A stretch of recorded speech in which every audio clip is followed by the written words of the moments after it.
ele nos relata, eu quero descortinar para que você saia daqui entendendo ele. O texto relata que o Paulo estava preso e Paulo escreve uma carta, escreve um bilhete para que chegasse à mão de Filemão. E esse bilhete estava declarando algumas coisas, ao qual nós lemos aqui, mas eu não quero frisar muitas coisas, mas eu quero só que você entenda, porque Paulo, ele tinha Filemão, era uma igreja na casa de Filemão. Filemão era um homem que tinha algumas posses, porque ele tinha alguns escravos, ele tinha, alguns empreendimentos. E o texto diz que, algum tempo atrás, Onésimo, que servia a Filemão, traiu Filemão e fugiu, e ainda fugiu levando ainda alguns pertences de Filemão. Então, Filemão, ele tinha razões, ele tinha propriedades para dizer que não queria mais saber de Onésimo, porque Onésimo, além de ser um escravo fujão, ele ainda era ladrão, porque ele roubou as coisas até de Filemão. Interessante que Onésimo, ele foge, e naquele tempo, quem era o escravo fugitivo, ele era condenado à forca. O escravo fugitivo, quando ele fosse recuperado, quando ele fosse preso, a condenação dele já estava pronta, ele seria enforcado. Então o texto, ele já nos dá essa abertura. Então, para que você entenda, Onésimo era um escravo de Filemão e ele fugiu outrora. Mas calhou de Onésimo ser recuperado. E Onésimo foi recuperado, foi preso e caiu aonde? Caiu na prisão, quando Paulo estava lá. E Paulo, como um bom evangelista, Paulo, como um bom, pastor, ele começou a pregar na cadeia e Onésimo reconciliou, aceitou a Jesus. E o texto diz que Onésimo ficou dentro das prisões servindo a Paulo. Olha que interessante. Só que Onésimo estava preso ali pelo delito de ser um escravo fujão. Ele já tinha condenação pronta, então ele teria que sair dali, ser entregue ao seu senhor, que seria Filemão. E quando ele fosse entregue a Filemão, já teria uma forca esperando para que ele fosse enforcado. Mas o interessante é que, mesmo Onésimo sabendo que ele já estava condenado, o texto diz que mesmo dentro da prisão, quando Paulo começou a pregar, quando Paulo começou a testificar o Evangelho, Onésimo aceitou a Jesus e reencontrou o seu caminho. A primeira coisa que eu quero que você entenda é que há uma unção que está caindo aqui nesse lugar fresca. Mesmo quando houver uma palavra de condenação para você, mesmo quando falarem que não tem mais jeito para você, aguarde, porque a última palavra não é da lei, não é do homem, a última palavra vem do Senhor Jesus. Olha que interessante, Onésimo tinha todas as razões para ser uma pessoa desmotivada. Eu não vou fazer nada nessa cadeia, porque eu já estou condenado, eu vou morrer, já está tudo acabado para mim. Tem gente com menos do que isso, já está entregando, jogando a toalha no chão, já está entregando a sua batalha. Mas Deus te trouxe aqui esta noite e me colocou aqui como profeta para me falar para você: não desista, porque Deus não desistiu de você ainda. Olha que interessante.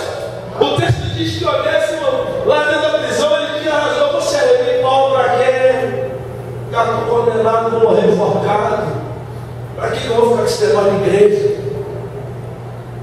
Mas o texto diz que Onésimo serve a Paulo. Onésimo, mesmo sabendo que ele já tinha perdido, mas ele serve a Paulo. Agora olha que interessante, quando ele serve a Paulo, e chega o dia dele deixar a prisão e ir de os soldados romanos, e pegou Onésimo e ia levar para a casa de Filemão para entregar, porque o Filemão era o único que poderia decidir. A condenação seria forca, mas Filemão poderia dizer o que deveria ser feito ou não. Agora, deixa eu te falar uma coisa. O texto diz que quando Onésimo está se preparando para sair da cadeia, Paulo escreve um bilhete. Esse bilhete que nós lemos. E eu acho fantástico quando Paulo coloca, primeiro, se você prestar atenção no primeiro versículo, Paulo, ele começa cumprimentando: tudo bem, Filemão, como é que está as pessoas participam aí da igreja, e aí Paulo vem falando do versículo 1 até o versículo 8, ele vem perguntando como é que está a igreja, como é que estão os cultos, como é que está isso, está tudo bem? No versículo 8, Paulo diz o que nós lemos aqui. O texto diz que Paulo, ele começa a relatar algo, ele diz assim, ó, pelo que ainda que tenho em Cristo tão grande confiança para te mandar o que te convém, mas todavia peço-te, antes por caridade, sendo eu tal Paulo velho. Paulo ele já tinha uma experiência, e o texto diz que ele fala, mesmo sendo eu Paulo velho, eu te peço algo. Paulo entrega esse bilhete a Filemão, a Onésimo, para que Onésimo, antes de ser enforcado, entregasse a Filemão. Só que, para pensar, Filemão estava bravo com Onésimo, porque Onésimo, além de ser um escravo fugitivo, tinha roubado ele. E o texto diz que Filemão já está aguardando, porque ele já sabia que Onésimo estava detido, estava preso e seria entregue a ele. E aí acredito eu, o texto não diz, mas acredito eu que lá já estava sendo, já estava tendo, a forca já estava preparada. Lucas, vigia, que eu vou falar daqui a pouco, hein? Eu estou aqui, estou ligado. Amém ou não amém? Então, o grande questão, o texto, ele nos aponta que quando Onésimo é levado, Paulo pega o bilhete e entrega na mão dele.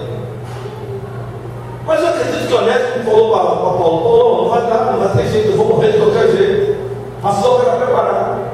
Ele tira todos os artifícios, tudo para dizer assim, acabou para mim, está tudo acabado para mim, está tudo terminado para mim, porque a forca já está preparada. Sabe que eu começo a ver nesse texto? Que tem muita gente que a última palavra Deus ainda nem deu, mas por causa de algumas pessoas, você já está achando que é o fim, já está achando que não dá mais para você, já está achando que você chegou, já deu o que tinha que dar. Mas Deus te trouxe aqui essa noite, porque Ele trouxe aqui para você levar um renovo para a tua casa, para você levar um renovo para alguém que precisa, para você entender que Deus está usando alguém para te dar um bilhete, para intermediar por você. Pode ter 10, 30 que falam mal de você, mas Deus vai levantar sempre escudeiro a teu favor. Deus vai levantar sempre alguém que ora por você. Deus vai levantar sempre alguém que torce por você. Olha o texto diz que quando Paulo entrega aquela carta para Onésimo saca aquela carta e ele vai sendo levado para a casa de Filemão. Olha que interessante. Chega lá, a forca já estava preparada, tudo preparado, porque um escravo fugiu de recuperar, e na hora que ele roubava o seu senhor, era para servir de lição para todo mundo. Mas o texto diz que quando levaram Onésimo, e quando chegou na casa de Filemão, o texto diz que Onésimo entrega o bilhete que Paulo mandou. E o bilhete que Paulo manda, Paulo fala o seguinte: olha, eu sei que por outros tempos ele foi como um servo inútil, ele não tem mais utilidade para você, porque quando você faz alguma coisa, você perde a confiança. Quando você, sabe, tropeça e faz algum delito, você perde a confiança. O interessante é que o texto diz que Filemão jamais iria confiar em Onésimo, porque Onésimo estava debilitado ao fracasso, porque enganou, porque roubou. Agora olha só, o texto diz que quando ele chega lá, entrega o bilhete, e Filemão lê o bilhete. O interessante aí, eu quero que você entenda, o que tocou o coração de Filemão não foi a carinha de cordeiro de Onésimo, mas sim a palavra empenhada de Paulo. Fala para o teu irmão aí, como é que está a tua palavra empenhada com o teu Senhor? Como é que está a tua intimidade com Deus? Será que a tua oração Como dizia o meu pai, vai até o céu ou só chega no teto? Como é que Deus está ouvindo as suas orações? Como é que está sendo concluído os seus pedidos? Como é que você está conversando com o teu Deus? Ei, você tem saldo com o teu Deus? Ou você já foi para o limite? Já usou o teu limite todo? O texto diz que quando Filemão lê o bilhete e ele começa a ler, Paulo começa a dizer: olha, o tal Paulo velho. E ele diz o seguinte aqui, no texto que nós lemos, diz o seguinte: peço-te por meu filho Onésimo, que gerei as prisões. E aí ele diz um negócio interessante: o qual, em outro tempo, foi inútil, mas hoje ele é muito útil. Vira o teu irmão do lado, fala para ele o seguinte: olha, muitas das vezes o diabo vai querer vir com o teu passado para te condenar no teu presente.